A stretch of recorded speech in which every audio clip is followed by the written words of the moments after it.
Hey Josh, are musical instruments in worship a salvation issue? That's a good question. Music and worship has been outlined for us by God. Ephesians chapter 5 verse 19, as well as Colossians 3 verse 16, have given us the parameters. We're to teach and admonish one another. You can't do that with an instrument. But it also means the words we sing are important as well.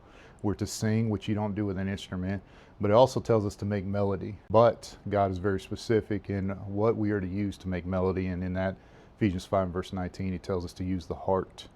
So he's given us the instrument. The law of exclusion is something that we use every day. For example, when we order something on a menu, we order what we want, and we understand that whatever we don't say is excluded, and the same applies here. Someone might make the argument, well, I like the way it sounds and it adds to it and it makes it better. That's an opinion that someone may have, but we want to remember one thing, that we do have the choice whether to add instruments, and we have the choice not to do it. But we also have to keep in mind, when we are worshiping God, He has the choice to accept it or not accept it.